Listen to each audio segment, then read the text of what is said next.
यदि आपने सद्गुरु से नामदान लिया है तो इन कुछ बातों का हमेशा आप ध्यान रखें। सबसे पहली बात, सत्संग, सेवा, भजन सिमरन नियमित करें। इसमें कटौती न करें। एक दिन का नागा आपको कई दिन पीछे छोड़ देता है।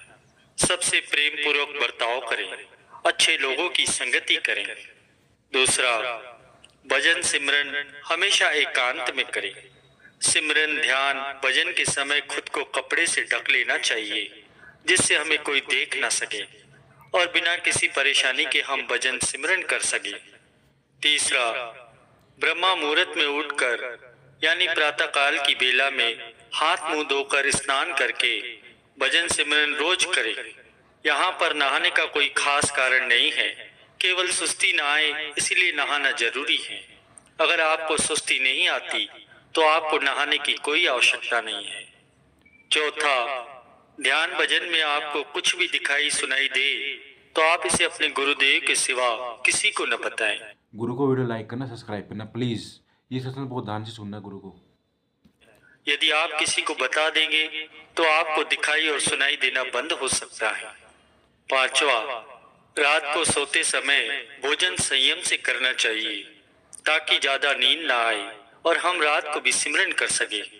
छठवा, खाना हमेशा शाकाहारी और हल्का फुल्का होना चाहिए ताकि शरीर बीमारियों से बचा रहे। सातवां, किसी भी प्रकार के नशे से दूर रहे। आठवां, प्रेम सबसे करें परंतु मोह नहीं रखे। नौवां, अपने अंदरूनी रहस्यों को कभी दूसरों के सामने प्रकट न करें, इससे आपकी रूहानी दौलत कम हो सकती है। 10वां, क्रोध को कोसों दूर रखें। क्रोध और सिमरन ये एक दूसरे के विपरीत हैं। 11वां, संयम से काम ले पर स्त्री पर कभी नजर न रखें। ये आपकी वर्षों की कमाई को मिट्टी में मिला सकते हैं और आपको पीछे धकेल सकते हैं। 12वां, कभी शिकायत न करें। जो मिल रहा है या मिलेगा सब आपके कर्मों का नतीजा है और किए हुए कर्मों से तो भगवान भी नहीं बच सकते। विवेक से काम ले। 13वां, नियमित सत्संग सुने, सबको प्रेम करें पर कभी भी नास्तिक के साथ बहस न करें, उनकी संगति कम से कम करें। 14वां, बच्चों को अच्छी शिक्षा दे, वे नए समाज की आधारशिला हैं, अपना योगदान दे। 15, रोज अपने वक्त में से 2 घंटा भजन सिमरन के लिए निकालें। अगर नया नया नामदान लिया है तो धीरे धीरे अपने समय को बढ़ाएं। 16वां, रोज रात को खुद को पूछे कि आज आपने क्या अच्छा काम किया। इससे आपको दूसरों की मदद करने की प्रेरणा मिलेगी और आपकी तरक्की आसान होगी।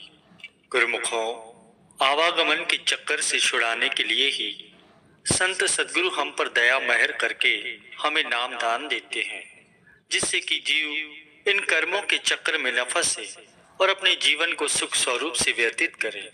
हमारे संत सद्गुरु हमको कम से कम 2 घंटे भजन सिमरन करने की हिदायत देते हैं।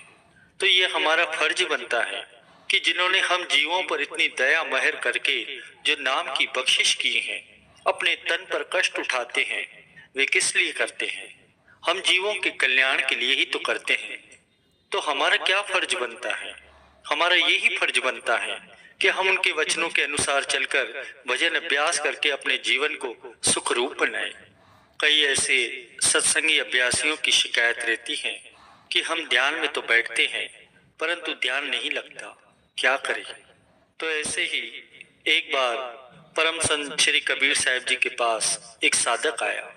अथाह विचलित, मन की उदासी उसके चेहरे पर साफ दिख रही थी। मुरझाया चेहरा था। गुरु को प्रणाम कर वहीं बैठ गया।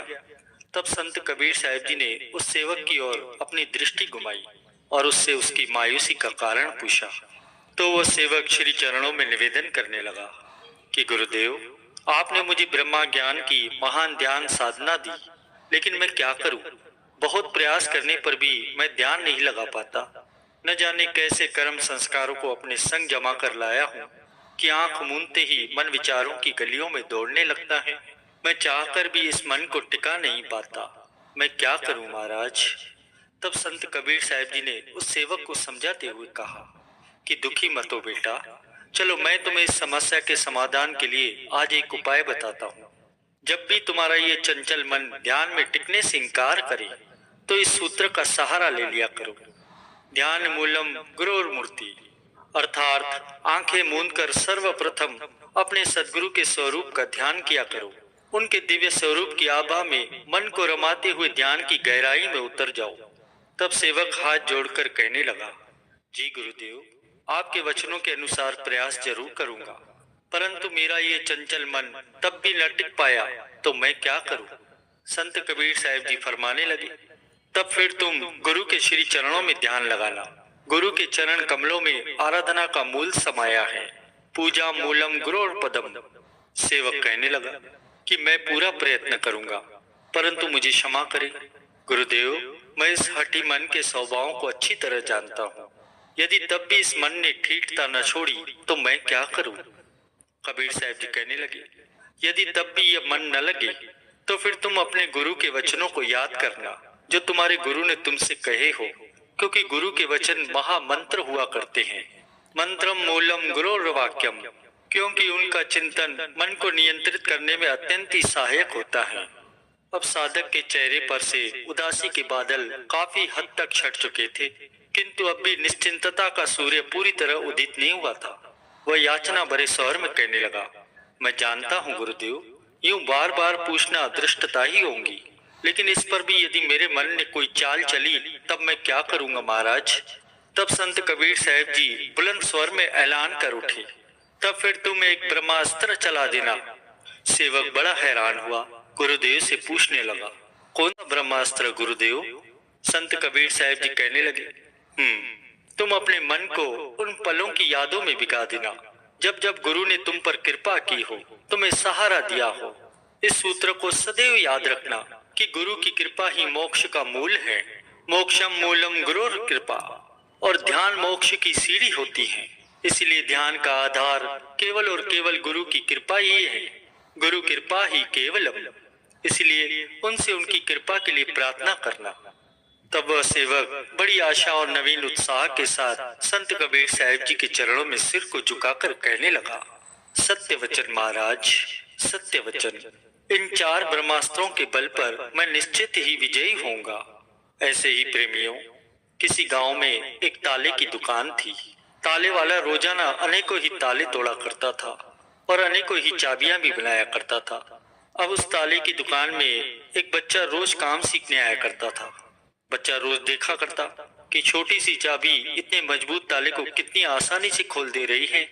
एक दिन उस बच्चे ने उस ताले वाले से पूछा कि हथौड़ा ज्यादा शक्तिशाली है और हथौड़े के अंदर लोहा भी ज्यादा है, आकार में भी ये चाबी से बड़ा है, लेकिन फिर भी हथौड़े से ताला तोड़ने में बहुत समय लगता है। परंतु एक बात मुझे समझ में नहीं आ रही कि इतनी छोटी सी चाबी बड़ी ही आसानी से इस मजबूत ताले को कैसे खोल देती है। तब दुकानदार ने मुस्कुराकर बच्चे से कहा कि हथौड़े से तुम ताले पर ऊपर से प्रहार करते हो और उसे तोड़ने की कोशिश करते हो, लेकिन चाबी ताले के अंदर तक जाती है, उसके अंतर मन को छूती है और उसके अंदर घूमकर ताले के अंतर मन को बिना चोट किए स्पर्श करती है। तब वो ताला आराम से खुला करता है। वाह, कितनी रहस्य भरी बात कही है।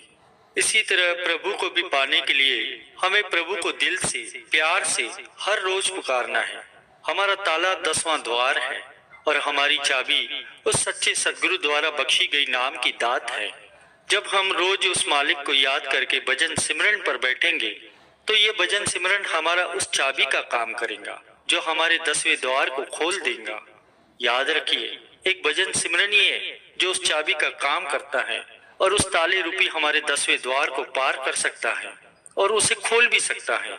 अब हमें अपने मन को अहंकार के वश में रखकर हथौड़ा बन के रहने देना है या फिर मन को भजन सिमरन में लगा के उस चाबी का रूप बनाना है। गुरु को वीडियो लाइक करना, सब्सक्राइब